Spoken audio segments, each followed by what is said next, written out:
Pernah kepikiran nggak gimana caranya barang-barang elektronik di sekitar kita, dari lampu sampai ponsel, itu seolah-olah bisa merasakan dunia di sekitarnya?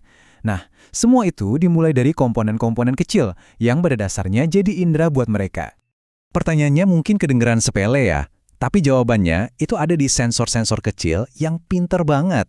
Dan di sini, kita nggak cuma bakal ngomongin teorinya aja, tapi kita akan bongkar rahasianya dengan langsung ngebangun sirkuitnya bareng-bareng. Oke, untuk mulai, kita kenalan dulu yuk sama para pemain utama kita. Ada 3 komponen kunci yang bakal kita pakai untuk ngasih indera ke proyek kita kali ini. Yang pertama, ini dia otaknya, si ESP32. Anggap aja ini pusat komandonya. Semua informasi dari sensor nanti bakal masuk ke sini, diolah, terus kita bisa lihat hasilnya. Ini nih otaknya operasi kita. Berikutnya, kita punya input manual. Ya, knob ini. Nama teknisnya itu potensiometer.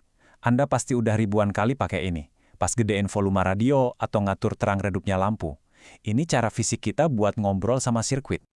Jadi, intinya gini, potensiometer itu pada dasarnya adalah resistor yang nilainya bisa diubah-ubah. Waktu Anda putar, Anda itu lagi ngubah nilai hambatannya. Dan perubahan inilah yang dibaca sama mikrokontroler sebagai sebuah perintah. Simple tapi powerful banget. Dan yang terakhir, kita kasih sirkuit kita sepasang mata. Ini adalah LDR, atau Light Dependent Resistor. Komponen kecil ini peka banget dan tugasnya cuma satu, mendeteksi seberapa terang atau gelap kondisi di sekitarnya. Nah, cara kerjanya ini agak kebalik dari yang mungkin kita kira. Makin terang cahayanya, justru hambatannya makin rendah. Sebaliknya, makin gelap, hambatannya makin tinggi. Otak ESP32 kita nanti bakal ngebaca perubahan hambatan ini buat tahu tingkat cahayanya. Oke, kita udah kenalan sama semua komponennya. Sekarang, bagian paling serunya nih, menyatukan semuanya jadi sirkuit yang benar-benar berfungsi. Eits, sebelum pegang-pegang kabel, kita mulai dari versi digitalnya dulu. Ini cetak biru kita, sebuah diagram di simulator yang bikin kita bisa ngerencanain tiap sambungan dengan sempurna. Jadi, kita bisa pastiin semuanya benar sebelum dirakit beneran. Nah, dari dunia digital kita pindah ke dunia nyata. Dengan ngikutin cetak biru tadi, kita rangkai sirkuit yang sama persis pakai breadboard dan kabel. Dan, tada! Rencana digital kita tadi sekarang jadi sirkuit beneran yang ada di depan mata. Sirkuitnya sih udah jadi, tapi jujur aja dia belum bisa ngapa-ngapain. Si otak ESP32 ini butuh instruksi biar dia tahu harus berbuat apa dengan informasi dari knob dan mata yang udah kita pasang. Nah, disinilah kode berperan. Tenang, tenang. Kita nggak bakal pusing-pusing sama detail teknisnya. Kode ini tuh pada dasarnya kayak resep masakan. Isinya serangkaian langkah yang kita kasih ke ESP32 biar dia tahu cara ngebaca sensor dan ngelaporin hasilnya ke kita. Logikanya tuh sebenarnya simple banget. Bisa kita pecah jadi 4 langkah aja.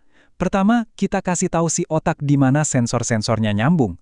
Kedua, kita buka jalur komunikasi ke komputer kita. Ketiga, kita suruh dia buat ngecek nilai dari sensor terus-menerus, tanpa henti. Dan terakhir, kita minta dia buat nampilin data itu di layar kita. Sesederhana itu kan? Oke, rangkaian udah siap, kode udah di-upload. Ini dia nih momen pembuktiannya. Apakah semua kerja keras kita ini ada hasilnya? Apa sirkuit kita beneran bisa merasakan dunia? Nah, ini dia pertanyaan besarnya. Apakah simulasi kita tadi cocok dengan kenyataan? Yuk kita lihat datanya langsung. Dan coba lihat ini, berhasil! Di sebelah kiri, itu data dari simulasi digital kita. Nah, yang di sebelah kanan, itu data live yang datang langsung dari sirkuit fisik yang barusan kita bangun. Angka-angkanya ngalir terus, buktiin kalau rencana kita tadi sukses di dunia nyata. Terus angka-angka ini maksudnya apa sih? Gampang banget. Untuk potensiometer, pas saya putar knobnya, angkanya ikut berubah, naik turun. Buat LDR, pas saya tutupin pakai jari, jadi gelap, angkanya berubah. Pas saya lepasin, angkanya berubah lagi. Sirkuit kita beneran lagi merasakan. Oke, kita udah berhasil nih bikin sirkuit simple. Keren. Tapi, terus kenapa? Kenapa ngertiin 2 komponen kecil ini tuh penting banget?